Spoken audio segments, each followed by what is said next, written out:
بسم اللہ الرحمن الرحیم۔ السلام علیکم۔ میسج ٹی وی کے پلیٹ فارم سے میں نعمان لیاقت آپ کی خدمت میں حاضر ہوں۔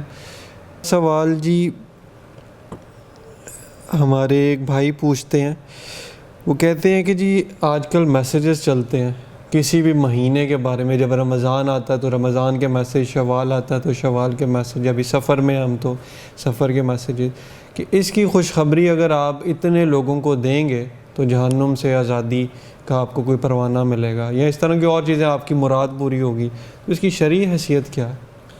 شرعیت کے اعتبار سے تو میں کئی دفعہ یہ سوچتا ہوں کہ یہ میسیج 10 لوگوں کو بھیجیں تو جنت واجب ہے، تو جب یہ موبائل فونز نہیں تھے تو پھر یہ میسیج کیسے جاتے تھے؟ جنت نہیں واجب ہوتی تھی، پھر کیا ہوتا تھا کہ 10 لوگ؟ اور دوسری بات ہے کسی مہینے کی خوشخبری دینا کہ یہ مہینہ آنے والا ہے، سب سے پہلے آپ کو جو خبر دے کہ چاند نظر آ گیا ہے اس پر جنت واجب ہے، ایسا کوئی روایت ہم نے تو مستند علماء سے نہیں سنی، مستند کتابوں میں موبائل کی روایات۔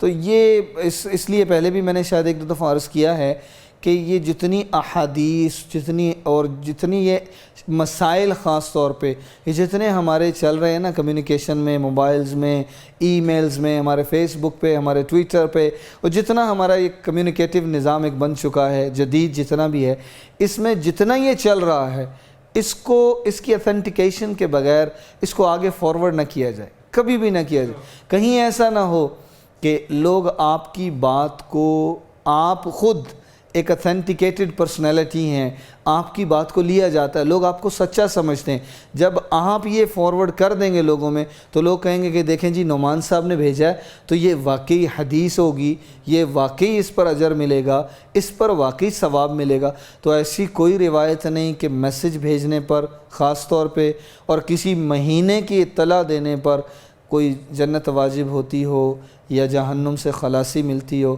پھر اعمال کہاں گئے؟ پھر نمازیں کہاں؟ پھر روزے کہاں؟ پھر صحابہ کا زندگیاں لگانا کہاں؟ پھر قربانیاں کہاں؟ پھر یہ سب کہاں چلا گیا؟ بس مہینہ آئے میسج بھیجو، ختم معاملہ۔ پھر باقی سارا اعمال اور پیچھے جو جد و جہد ہے صحابہ کی، تابعین کی، تبع تابعین کی، وہ سارا کہاں چلا جائے گا؟ پھر وہ سارا معدوم ہو رہا ہے، تو وہ بالکل ختم ہے۔ تو اس لیے یہ ان چکروں میں پڑنے کی بجائے اعمال کی طرف ہماری توجہ۔ بالکل ٹھیک ہے۔